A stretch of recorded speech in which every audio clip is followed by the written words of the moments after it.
കൊക്കരക്കോ task ഒരു funny task ആയിരുന്നു. പാട്ടും ഡാൻസും ഒക്കെ ആയിട്ടുള്ള ഒരു ഫണ്ണി ടാസ്ക്. അവർക്ക് വീട്ടിലുള്ളവർക്ക് സത്യത്തിൽ ബോറടിച്ചിരിക്കുകയാണ്. അപ്പോൾ അവരുടെ ബോറടി മാറ്റാനൊക്കെ ആയിട്ട് പിന്നെ കാണുന്ന പ്രേക്ഷകർക്ക് എന്തെങ്കിലുമൊക്കെ ഒരു എൻ്റർടൈൻമെൻറ്റ് വേണ്ടേ, അതിന് വേണ്ടിയിട്ട് കൊടുത്ത ഒരു ഫണ്ണി ടാസ്ക് ആയിരുന്നു കൊക്കരക്കോ.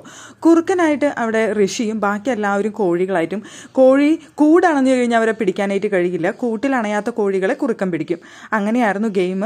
അങ്ങനെ ഓരോ കൂടുകൾ ഓരോരുത്തരെ പിടിച്ചു കഴിയുമ്പോൾ അങ്ങനെ ക്രോസ് മാർക്ക് ഇട്ടിട്ട് അടയ്ക്കും. അങ്ങനെ ഏറ്റവും ലാസ്റ്റ് ഒരു കൂടുണ്ടാവും, 2 മത്സരാർത്ഥികളുണ്ടാവും. അതിൽ ആരാണ് കൂടണയുന്നത്, കുറുക്കൻ പിടിക്കാത്തത്, അവർ വിജയിക്കും എന്നുള്ളതായിരുന്നു ടാസ്ക്. അപ്പോൾ അതിന് മുമ്പ് ഒരു പാട്ടൊക്കെ വെക്കും. പാട്ടൊക്കെ വെച്ച് അവർ ഡാൻസ് കളിക്കണം. അതിൻ്റെ ഇടയിൽ കൂടെ കൂടണയുന്നതിന് മുമ്പായിട്ട് അവർ തീറ്റ പെറുക്കണം. ഏറ്റവും കൂടുതൽ തീറ്റ പെറുക്കുന്ന ആൾക്കും സമ്മാനമുണ്ട്. ഈ ഗെയിമിൽ വിജയിക്കുന്ന ആൾക്കും സമ്മാനം ഉണ്ടെന്നാണ് ബിഗ് ബോസ് പറഞ്ഞത്. അപ്പോൾ കൂടണയാനായിട്ട് എല്ലാവരും മാറി മാറി മാറി ഏറ്റവും ഫസ്റ്റ് ഔട്ടായത് ജാസ്മിൻ ആയിരുന്നു, പിന്നെ നോറ, അങ്ങനെ ഓരോരുത്തരായിട്ട് ഔട്ടായി. ഏറ്റവും ലാസ്റ്റ് റൗണ്ടിൽ ജിൻഡോയും അർജുനായിരുന്നു. അപ്പോൾ ഋഷി ഓടി വന്ന് പിടിക്കാൻ നോക്കിയപ്പോൾ അവിടെ അർജുൻ അപ്പുറത്തെ സൈഡിലായിരുന്നു. അതുകൊണ്ട് ജിൻഡോനെയാണ് കയറി പിടിക്കാൻ പറ്റിയത്. അപ്പോഴേക്കും അർജുൻ വന്ന് കൂട്ടി കയറി. അങ്ങനെ അർജുൻ വിജയിച്ചു ആ ഫണ്ണി ടാസ്കിൽ.